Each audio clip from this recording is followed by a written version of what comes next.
Chapter 30 probability exercise 30.4 example number 1. A coin is tossed thrice and all 8 outcomes are equally likely. Question ये है कि एक coin को 3 बार toss करना है और उसकी टोटल आउटकम्स 8 आएंगी। कहता है जो ई है the first throw result in head, मतलब जो पहली बार फेंका हमने क्वाइन उसमें हेड आना चाहिए, और एफ है यहाँ पे the last throw results in tail, और जो लास्ट में आएगा, जो लास्ट मतलब 3 बार फेंकना है ना, तो जो तीसरी बार फेंकना है उसमें टेल वाले लेने हैं आपको। तो क्या prove that events E and F independent. Independent के लिए हमें ये प्रूव करना पड़ता है probability of E intersection F equal to probability of E into probability of F. तो सबसे पहले हम सैंपल स्पेस बनाएंगे। एक क्वाइन को 3 बार टॉस करना है और उसकी 8 आउटकम्स आएंगी, तो वो क्या हो सकती है? 3 बार हेड आ सकता है, 2 बार हेड, 1 बार टेल। अब इसको ना घुमाओ, मतलब इसके टी की पोजीशन चेंज करो, टी को सेंटर में लाओ, फिर टी को पहले लिखो। अब एक हेड करो, 2 टेल कर दो। अब हेड की पोजीशन चेंज करो, फिर टेल टेल हेड। कितने हो गए? 1 2 3 4 5 6 7 और लास्ट 8 में आएगा टेल टेल टेल। तो ये कितने एलिमेंट्स हैं? ये 8 है। अब ई देखो क्या दिया। ई दिया first throw results in head, मतलब जो पहली थ्रो है, जैसे ये फर्स्ट थ्रो, ये सेकंड थ्रो, ये थर्ड थ्रो, फर्स्ट थ्रो में हेड होना चाहिए। तो इसमें फर्स्ट में हेड है, फिर इसमें भी हेड है, और इसमें भी हेड, और तो कहीं नहीं है। तो ये आ गया हमारा ई। अब एफ देखो क्या होगा। एफ लिखा है last throw results in tail, तो लास्ट थ्रो कौन सी होगी? ये वाली। तो लास्ट में टेल देखो यहां पर है एच एच टी, फिर उसके बाद ये वाला एच टी टी, और फिर टी एच टी। इसमें हमने एक नहीं लिखा ना, इसमें ये वाला भी आएगा।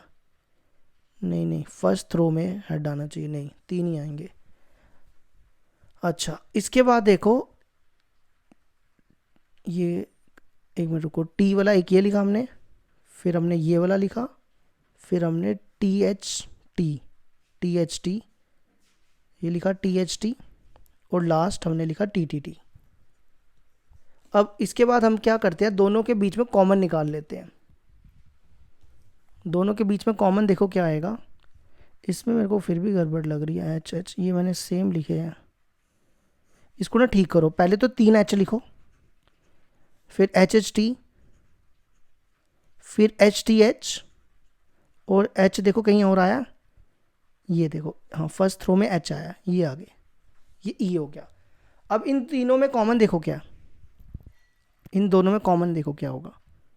ई intersection F, H H T common होगा, फिर एच टी टी भी कॉमन होगा, और कोई है कॉमन ना? बस यही है। अब हम निकालेंगे probability of E intersection F. E और एफ में देखो कॉमन क्या है। ई इंटरसेक्शन एफ की प्रोबेबिलिटी 1 2, टोटल 2 है, और इसमें अपॉन 8, टोटल 8 लिखने हैं, वो गया 1/4। अब हम नेक्स्ट निकालेंगे ई की प्रोबेबिलिटी। ई में देखो कितने एलिमेंट्स हैं, 1 2 3 4, और टोटल 8, तो ये हो गया 1/2। अब एफ की निकालो। एफ में कितने एलिमेंट्स हैं, 1 2 3 4, और टोटल 8, तो ये भी हो जाएगा 1/2। अब हमने ई इंटरसेक्शन एफ निकाल दिया। अब probability of E into probability of F निकाल लो। ई की प्रोबेबिलिटी देखो क्या दिया है, 1/2, और एफ की 1/2, तो ये बनेगा 1/4। अब देखो दोनों का आंसर सेम आ गया। तो probability of E intersection F equal to probability of E into probability of F. तो हम क्या कहेंगे, E and F are independent events.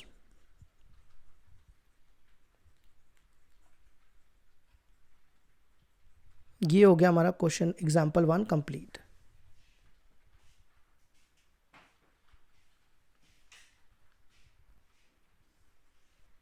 Example 2 3 4 5 6 और एग्जाम्पल 8, ये आपके एनसीईआरटी के क्वेश्चन है। किसके क्वेश्चन है? एनसीईआरटी के क्वेश्चन है। एक्सरसाइज 13.2 के ये सारे क्वेश्चंस है।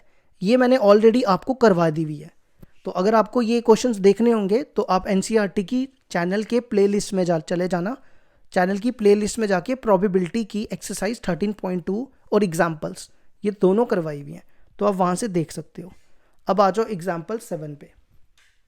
एग्जाम्पल देखो क्या 7 क्या कहती है।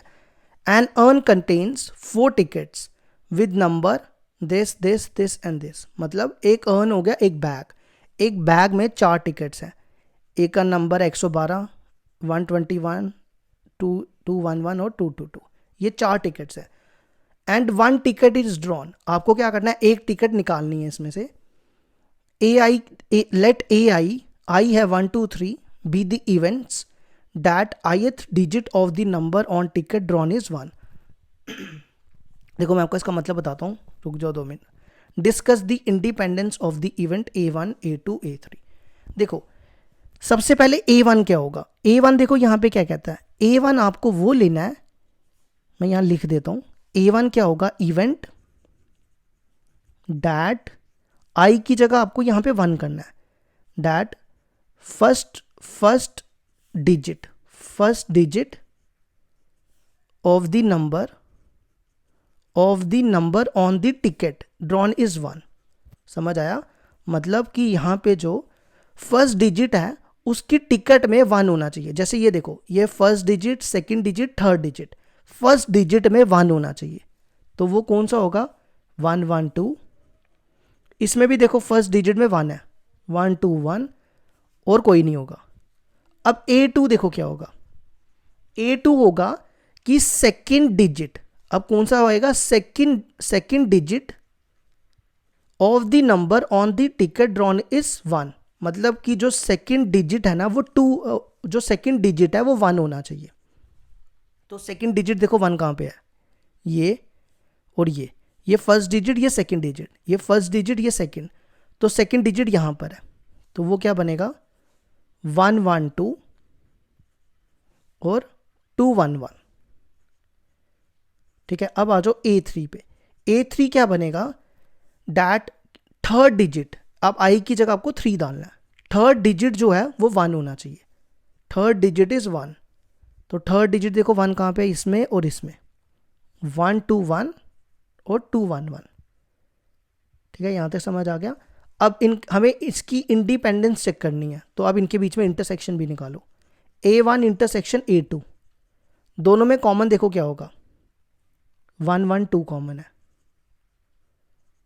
अब A2 इंटरसेक्शन A3 भी निकालो। इन दोनों में कॉमन देखो क्या होगा?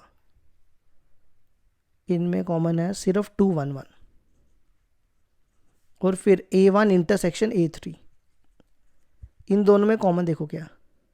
कुछ भी कॉमन नहीं है। नहीं, एक सेकेंड, हाँ 1 2 1 है ना। और फिर तीनों में देखो क्या कॉमन होगा? तीनों में भी देखना है ना। तीनों में कॉमन होगा, तीनों में कुछ भी कॉमन नहीं है। मतलब ये इन दोनों में है, 1 1 2 इधर नहीं है, 1 2 1 इसमें है, इसमें नहीं है, तो कुछ भी कॉमन नहीं होगा, 5 हो जाएगा। ठीक है, यहां तक बन गया। अब हमें क्या करते हैं? प्रोबेबिलिटीज निकालते हैं। Probability of A1 into probability of A2, वो क्या होगी? A1 की प्रोबेबिलिटी देखो क्या है? कितने एलिमेंट्स है? 1 2 और टोटल कितने थे? 1 2 3 4। अब A2 की प्रोबेबिलिटी, A2 में कितने एलिमेंट्स है? 1 2 और टोटल है 4। तो ये बनेगा 4 इससे कैंसिल हो जाएगा, 1/4। अब प्रोबेबिलिटी निकालो A1 इंटरसेक्शन A2 की। कितने एलिमेंट्स है? 1 और टोटल 4। तो देखो दोनों का सेम आंसर आ गया। तो हम यहाँ पे कह सकते हैं A1 into A2 equal to probability of A1 union A2। तो A1 A2 are independent events.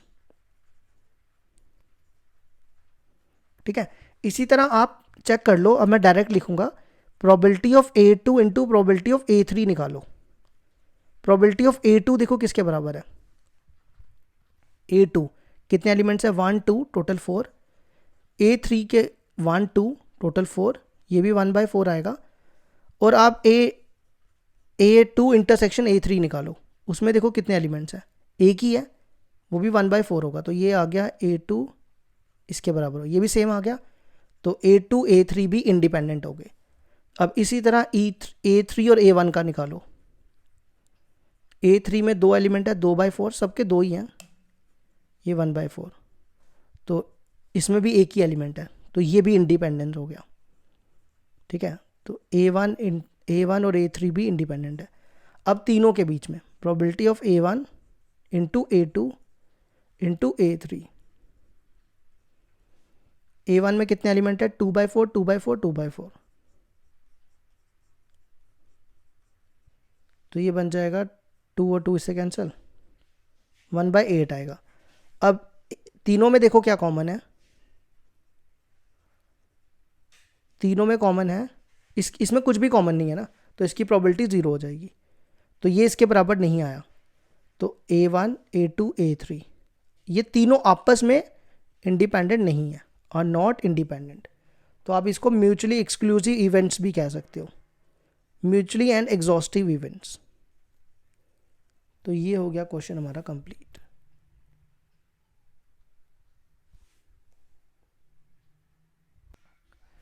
Example 9 देखो क्या दिया हमारे पास।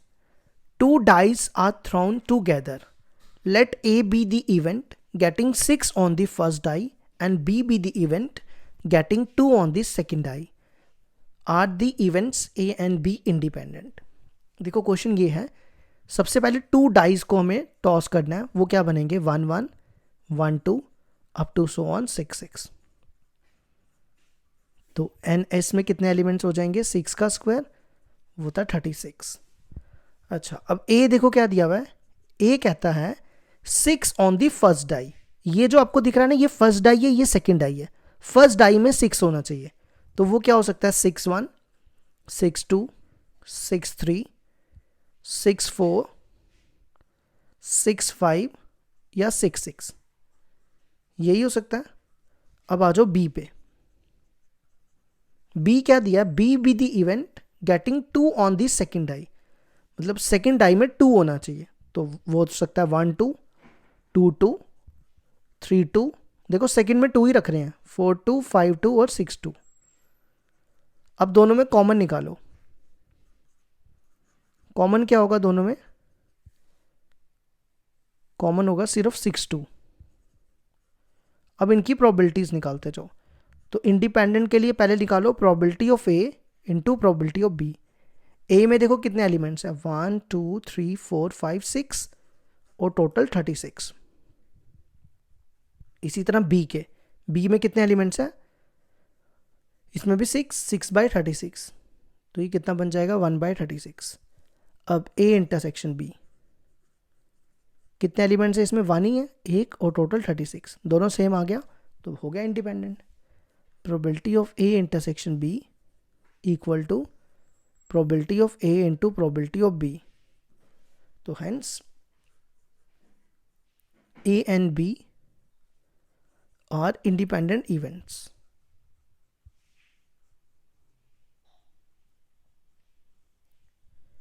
ये हो गया हमारा क्वेश्चन कंप्लीट।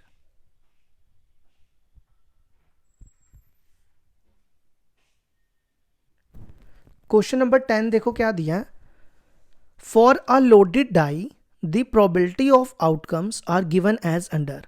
ये सबकी प्रोबेबिलिटी दी है। The dies is thrown 2 times, let A and B be the events defined below, A getting same number each time and B getting a total score of 10 or more, determine whether or not A and B are independent events। देखो हमारे पास ये सबकी probabilities दी हुई है, ठीक है, इस बार हमने अपनी मर्जी से नहीं लेनी प्रोबेबिलिटी, ये हमारे पास गिवन दी हुई है। तो A यहाँ पे कहता है कि सेम नंबर ईच टाइम, तो सेम नंबर का क्या मतलब हो गया कि डबलेट, जैसे 1 1 2 2 3 3 4 4 5 5 या 6 6, यही हो सकता है, ठीक है। तो B क्या होगा, B दिया हुआ है getting a total score of 10 और मोर, मतलब जो सम है 10 या 10 से ज़्यादा आना चाहिए। अब 2 डाइस का सम कितना होता है मैक्सिमम, 6 + 6 12 होता है, तो 10 या 10 से ज़्यादा, 10, 11 या 12, ठीक है। तो 10 वाले कौन से हो सकते हैं? 4 4 6, 5 5 या 6 4। फिर नेक्स्ट आ जाओ 11 पे, 5 6, 6 5 या 6 6, ठीक है। अब इनके बीच में कॉमन देख लो, क्या कॉमन क्या होगा दोनों में?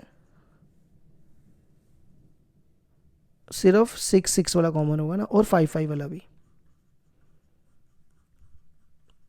अब आपने ऐसा नहीं करना कि 1 2 3 4 5 6 लिखे और टोटल 36 लिख दिए, ऐसा नहीं करना। यहाँ पे अलग से प्रोबेबिलिटीज दी हुई हैं, ठीक है। तो क्वेश्चन के हिसाब से चलना है। ए की प्रोबेबिलिटी देखो क्या होगी। सबसे पहले ए है 1, 1 की प्रोबेबिलिटी 2/10, फिर से 1 है तो इंटू 2/10, फिर बीच में प्लस। देखो हम यहाँ पे क्या कर रहे हैं, इन दोनों की निकाल रहे हैं, फिर और ये ऐसा है 1 and 1 और 2 and 2। अब 2 की कितनी है? 2 की भी 10, 2/10, 2/10। फिर 3 की 3 की 1/10, 1/10। फिर 4 की 3/10, 3/10, 2 बार 4 है इसलिए 2 बार लिख रहे हैं। और 5 5 की फिर से 1/10, और 6 की भी 1/10 ही है। अब इसको सॉल्व करो, हम डायरेक्ट लिखेंगे अब इस पर। कितना बनेगा ये? 4 8 9 10 11, 11 और 9 20, 20/100, तो ये बन जाएगा 1/5। अब इसी तरह बी की निकालो, 4 और 6 की। 4 की देखो क्या है, 4 और 6 की देखनी है। 4 की 3/10 और 6 की 1/10, 3/10 इंटू 1/10। अब 5 5 की, 5 5 की तो 1/10 है, 1/10 इंटू 1/10। फिर 6 4 की, 6 4 की, 6 की 1/10, 4 की 3/10। अब 5 6 की 1/10 और दोनों की 1/10। 6 5 की भी 1/10, 1/10, और 6 6 की ये भी 1/10, 1/10। करो सॉल्व इसको। 3 4 4 और 7 8 9 10, 10/100, तो ये बनेगा 1/10। अब इंटरसेक्शन की 5 5 है, 5 5 की 1/10, 1/10। फिर दूसरा है 6 6, 6 6 की 1/10, 1/10। ये भी बनेगा हमारा 2/100, विच इज़ 1/50। अब निकालो ए इंटू बी। ए की प्रोबेबिलिटी 1/5 और बी की 1/10, तो ये भी 1/50। तो probability of A intersection B equal to probability of A into probability of B. तो ये हो गया हमारा 10 कंप्लीट। अब अगला क्वेश्चन पता है सेम है, इसी के ऊपर करना है। क्वेश्चन ये है कि इन दी अबव एग्जाम्पल, इस एग्जाम्पल पे if the die were fair, fair मतलब कि जो हम नॉर्मल डाई यूज करते हैं ना, जैसे अब हमने ये कंडीशन नहीं लेनी, जो नॉर्मल नहीं यूज करते 1 1 2 2 वैसे वाले। तो डिटरमाइन करना है क्या ये इंडिपेंडेंट होंगे या नहीं, मतलब ऐसा कुछ। सैंपल स्पेस बनेगी 1 1 1 2 अप टू सो ऑन 6 6, ठीक है। वो लोडेड डाई थे, ये फेयर डाई है। NS हो गया, फेयर डाई हो गया जो हम यूज करते हैं, जैसे यहाँ पे कर रहे हैं 36। तो ए की प्रोबेबिलिटी निकालनी है हमें। ए आपको यही लेना है 1 2 3 4 5 6, टोटल 36। अब बी की प्रोबेबिलिटी, बी में कितने थे 1 2 3 4 5 6, ये भी 6/36। और फिर इंटरसेक्शन की प्रोबेबिलिटी, इंटरसेक्शन में कितने थे 1 2, 2/36, 1/18। अब निकालो probability of A into probability of B, तो ये बनेगा, इसको काट लो 1/6, ये भी 1/6, तो ये बनेगा 1/36। तो इसका आंसर आ गया 1/36। तो इनका आंसर तो सेम नहीं आ रहा ना, ये देखो ये अलग अलग आ रहा है, तो हम लिखेंगे ये इंडिपेंडेंट नहीं है। Is not equal to probability of A into probability of B. तो A and B are not independent.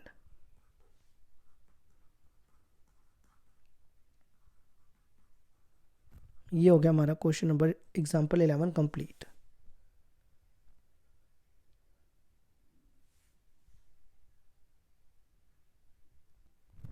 अगला क्वेश्चन देखो, एग्जाम्पल नंबर 12 है।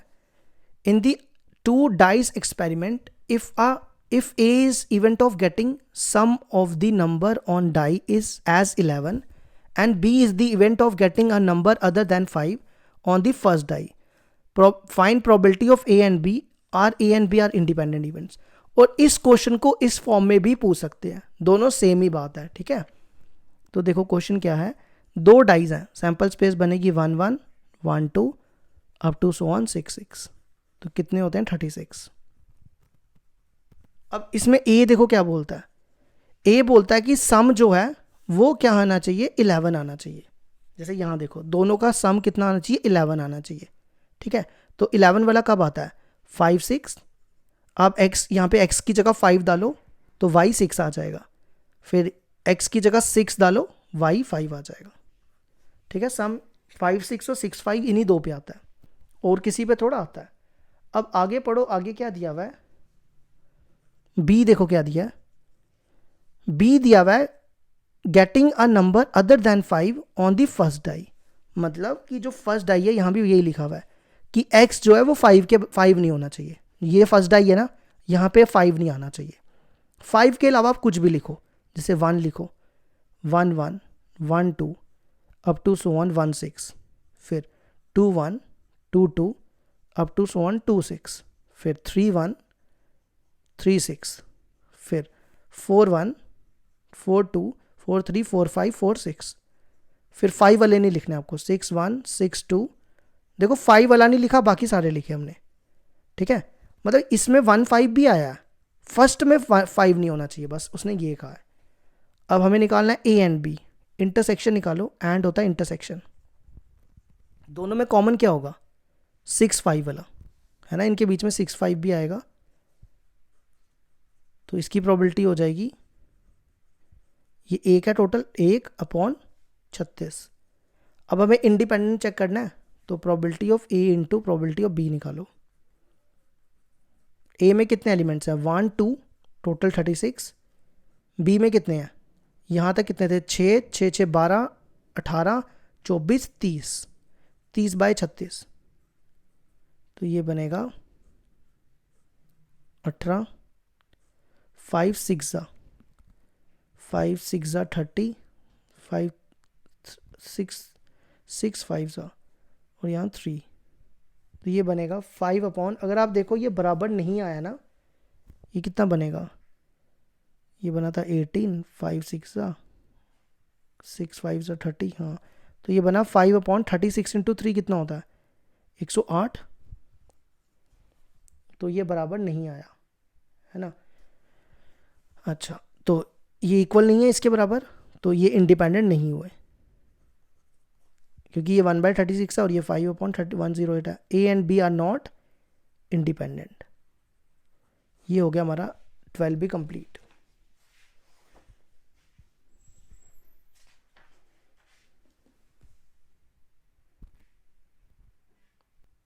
क्वेश्चन नंबर 13 जो है ना और 14, ये दोनों आपकी एक्सरसाइज 13.2 के क्वेश्चन है, तो इसलिए हमने आपको ये नहीं करवा रहे हैं, ठीक है। ये दोनों 13.2 के आप देख लेना, 13.2 हमने आपको करवाई हुई है पहले से, तो 2 बार करवाने से टाइम वेस्ट करने वाली बात है। अब आ जाओ 15 पे।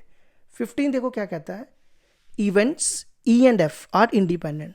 ई और एफ इंडिपेंडेंट दिए हुए हैं, मतलब कि probability of E intersection F equal to probability of E into probability of F.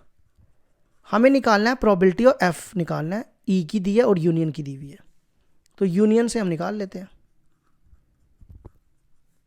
Union का फॉर्मूला होता है ई प्लस एफ माइनस ई intersection F. E union F की वैल्यू है 0.6, ई की प्रोबेबिलिटी 0.35, एफ की प्रोबेबिलिटी निकालनी है, इसकी वैल्यू लिखो, ई की value 0.35 into probability of F, 0.35 into probability of F.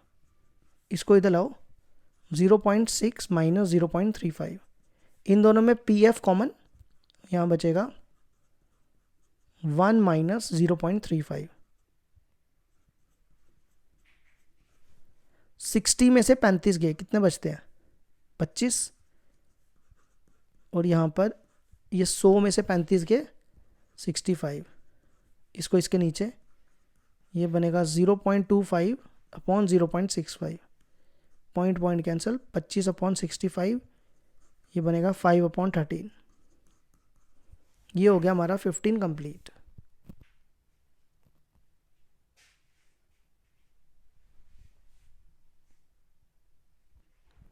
Example number 16 देखो क्या दिया है। If P of A equal to 0.4, P of B equal to P of A union B equal to 0.6, A and B are given to be independent events, find the value of P। हमें क्या निकालना है, हमारे पास given है कि A and B independent है, तो मतलब probability of A intersection B is probability of A into probability of B। A की वैल्यू 0.4 और P प्रोबेबिलिटी ऑफ B की वैल्यू P। अब हम यूनियन से P निकालेंगे, यूनियन की वैल्यू से। यूनियन का फॉर्मूला क्या होगा, probability of A plus probability of B minus probability of A intersection B। अब आप इसमें इसकी वैल्यूज रिप्लेस करते जाओ। सबसे पहले देखो A यूनियन B की वैल्यू 0.6, A की वैल्यू 0.4, B की वैल्यू P और A इंटरसेक्शन B की वैल्यू 0.4 P। 0.4 को इधर लाओ, 0.6 माइनस 0.4, इन दोनों में P कॉमन, यहाँ बचेगा 1 और यहाँ बचेगा 0.4। 0.6 में से 0.4 के 0.2 और यहाँ पे कितने बचेंगे 0.6, ये इसके नीचे ले आओ, P आएगा 0.2 अपॉन 0.6, वो बन जाएगा पॉइंट पॉइंट कैंसिल 1/3। अब आ जाओ एग्जाम्पल 17 पे। एग्जाम्पल 17 देखो क्या दिया है। Let A and B be two independent events. Independent events मतलब कि probability of A intersection B equal to probability of A into probability of B। The probability of their simultaneously occurrence is 1/8। कहता है दोनों event simultaneously अकर कर रहे हैं, मतलब ये A है और ये B है, तो इसमें A और B कौन सा केस है जहां पे दोनों अकर करेंगे, वो ये वाला केस है, और इसको इंटरसेक्शन कहते हैं। इंटरसेक्शन मतलब 1/8। तो आप यहां पे भी लिख सकते हो, ये भी 1/8 है, तो अब यहां लिख सकते हो, इसको ले लो फर्स्ट इक्वेशन, ठीक है, ये हमारे काम आएगी। अब क्या कहता है, the probability that neither occurs is 3/8, मतलब दोनों में से ना A अकर कर रहा है ना B अकर कर रहा है, उसकी प्रोबेबिलिटी है 3/8। मतलब नॉट A एंड हो गया intersection not B equal to 3/8। Not A को हम ऐसा भी लिख सकते हैं, A dash intersection B dash equal to 3/8। अब आपने डी मॉर्गन्स लॉ पढ़ा होगा, A dash intersection B dash, जिसको आप ऐसे लिखते थे, इसको आप A यूनियन B का होल डैश लिखते थे। ये डी मॉर्गन्स लॉ पढ़ा है ना आपने, इसको लिख सकते हैं A यूनियन B का होल डैश।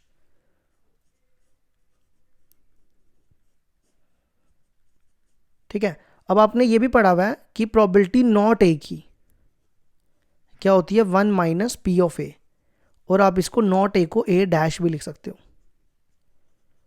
तो सेम फॉर्मूला आप यहां अप्लाई कर दो, ये बनेगा 1 minus probability of A union B का इक्वल टू 3/8।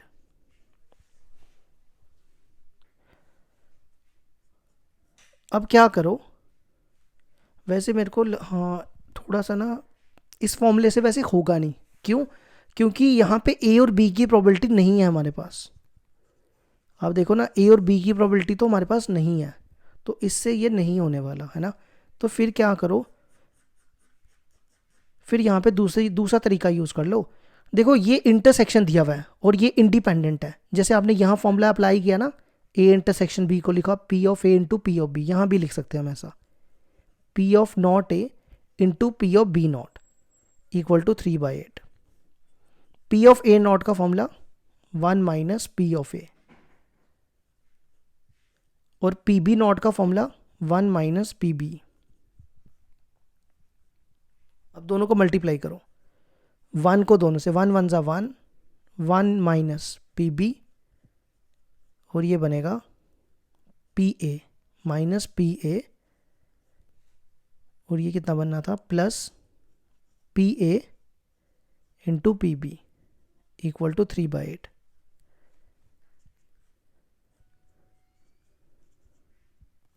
अगर आप यहाँ पे ध्यान दो, P A into P B, P A into P B देखो किसके बराबर है, 1/8 के, इक्वल टू 3/8। अब क्या करो, ये दोनों टर्म्स को इधर लाओ और 3/8 को इधर, ये ऐसे बनेगा 1 + 1/8, ये इधर आएगा -3/8, ये दोनों इधर आएंगी, P A plus P B. तो अब इसको सॉल्व करो, P A plus P B किसके बराबर हो जाएगा, इनका एलसीएम लोगे 8 आएगा, इसके नीचे 1 रखो, 8 + 1 - 3 कितना बनेगा, 9 में से 3 गए, 6/8, 6/8 को लिखो 3/4। अब यहां से पी ए की वैल्यू निकाल लो, पी बी को इधर ले आओ, पी ए आ जाएगा 3/4 माइनस पी बी, ये वैल्यू उठा के फर्स्ट में डाल दो, सेकंड की वैल्यू फर्स्ट में डाल दो। तो अब यहां पे लिखो पी ऑफ ए की जगह 3/4 minus P B into P B equal to 1/8। अब इसको मल्टीप्लाई करो, इसको इससे, या पहले ना इसका एलसीएम लो फिर मल्टीप्लाई करो, ये ऐसा आएगा ना, एलसीएम लेके 4 एलसीएम में आ जाएगा, 3 - 4 P B into P B equal to 1/8। ये 4 इससे कैंसिल हो जाएगा। अब पी बी को मल्टीप्लाई, ये बनेगा 3 P B minus 4 P B का स्क्वायर इक्वल टू 1/2। ठीक है, यहां तक आ गया। अब क्या करो, इसको इधर, इसको 2 को इधर क्रॉस मल्टीप्लाई करो, 6 P B minus 8 P B का स्क्वायर इक्वल टू 1। ये पूरी टर्म इधर ले आओ, ये सब इस तरफ लाओ, ये इधर आएगा, बनेगा 8 P B minus 6 P B plus 1 equal to 0। आप इसको ना x पढ़ो, इसको हम ऐसा लिख सकते हैं ना, 8x² माइनस 6x प्लस 1, है ना। इसकी मिडिल टर्म स्प्लिट करोगे तो ये क्या बनेगा, 4x माइनस 2x प्लस 1। तो अब इसको लिखो 8 पी बी का square minus 4 P B minus 2 P B plus 1। ये मिडिल टर्म तोड़ दी हमने इसकी। ठीक है, अब मैं डायरेक्ट लिख दूं, फैक्टर्स तो निकालने आते होंगे ना आपको। तो पी बी कितना आएगा, डायरेक्ट लिख रहा हूँ, पी बी आएगा 1/4 और एक आएगा 1/2। ठीक है, देखो कैसे, इन दोनों में 4 पी बी कॉमन आना था, यहाँ पे बचना था 2 माइनस 2 पी बी माइनस 1, है ना। और फिर इन दोनों में -1 कॉमन आना था, तो दोनों में 2 पी बी माइनस 1 कॉमन, और यहाँ 4 पी बी माइनस 1 बचना था। तो यहाँ से एक आएगा 1/2 और एक आएगा 1/4। अब पी ऑफ ए निकाल लो। देखो, अगर पी ऑफ ए की वैल्यू यहाँ डालो, पी ऑफ बी 1/4 है, 1/4 यहाँ डालोगे ना, तो ये बनेगा 1/4 इक्वल टू 1/8। तो ये कटेगा, तो पी ऑफ ए 1/2 हो जाएगा। अगर आप 1/2 यहाँ डालोगे तो 1/4 आ जाएगा। तो ये हो गया हमारा 17 कंप्लीट।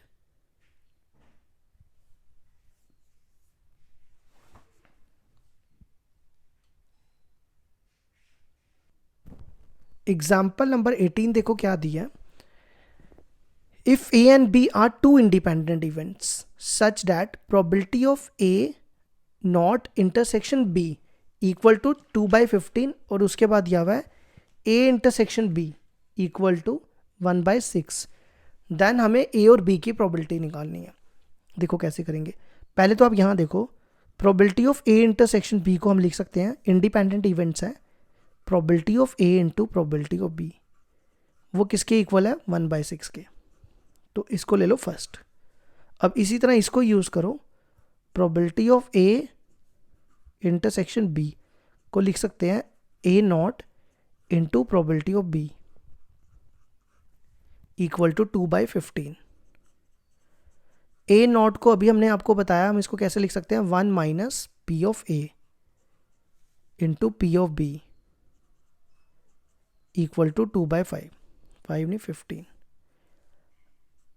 अब इसको मल्टीप्लाई करो, यहाँ ठीक करना, क्वेश्चन में ना गलत लिखा हुआ है, ये बी नॉट है, यहाँ पे ये बी नॉट है। पहले इसको सॉल्व करो, इसको लिखो P of A, P B not हो जाएगा 1 minus P B equal to 1/6। अब इसमें ये हमारी बन गई फर्स्ट इक्वेशन और ये बन गई हमारी सेकेंड इक्वेशन। इसको सॉल्व करने के लिए ना दोनों को ना एक्स वाई ले लेते हैं, इजी हो जाएगा, जैसे बुक वालों ने किया।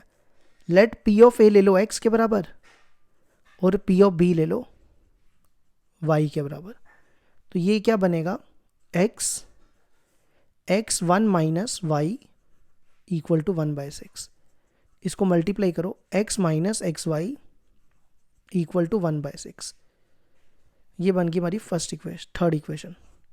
इसी तरह यहाँ पे अब लिखो x 1 माइनस एक्स और पी बी की जगह y इक्वल टू 2/15। इसको मल्टीप्लाई करो, ये बनेगा y minus x y equal to 2/15। अब आप क्या करो, दोनों को माइनस करो, माइनस प्लस माइनस, ये और ये कैंसिल हो जाएगा, ये बनेगा x minus y equal to 1/6 minus 2/15।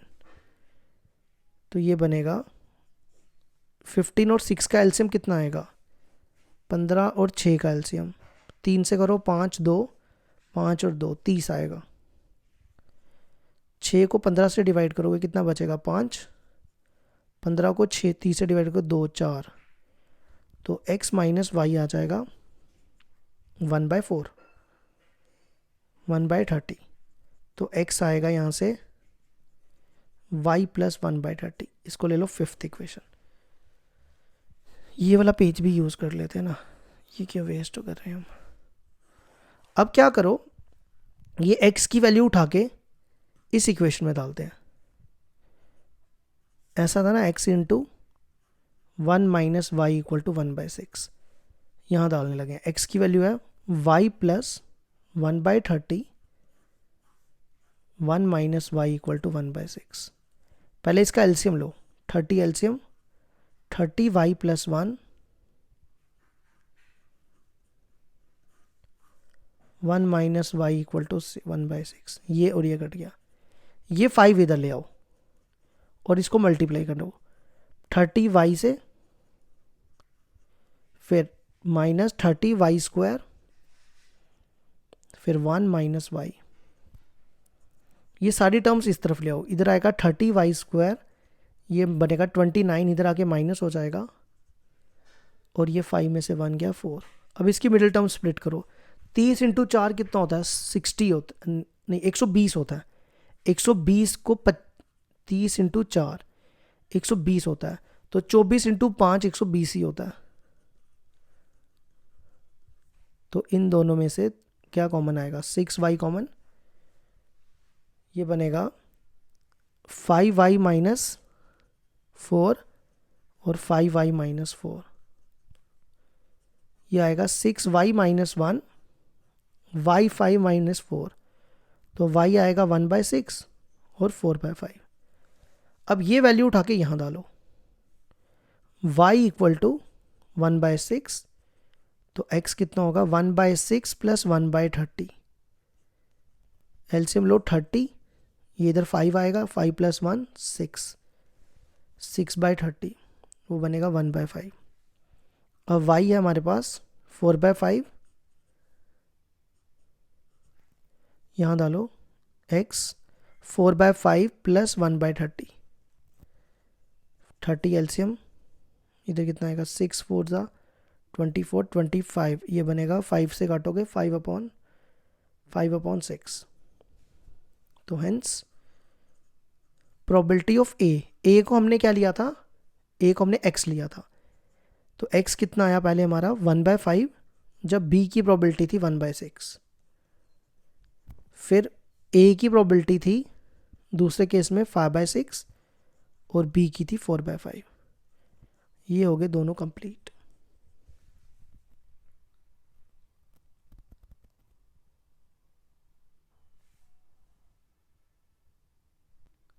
Example number 19 देखो क्या दिया है। A and B are two candidates seeking admission in a college.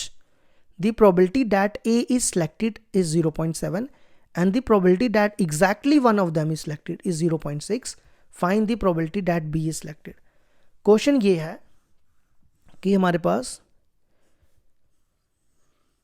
ये A और ये B है, ठीक है।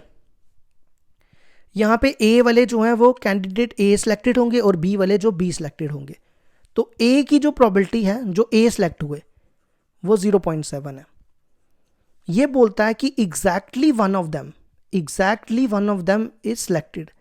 देखो एग्जैक्टली का मतलब हो गया, एग्जैक्टली वाला होता है, देखो सिर्फ ये वाले, ये होता है एग्जैक्टली A और एग्जैक्टली B। ये क्या होता है, एग्जैक्टली A और ये होता है एग्जैक्टली B, और ये होता है दोनों का इंटरसेक्शन। तो अगर हम A में से, पूरे A में से ये माइनस कर दें तो हमें ये मिलेगा। तो हम क्या करने लगे हैं, A में से ये माइनस कर रहे हैं तो हमें एग्जैक्टली A मिल जाएगा।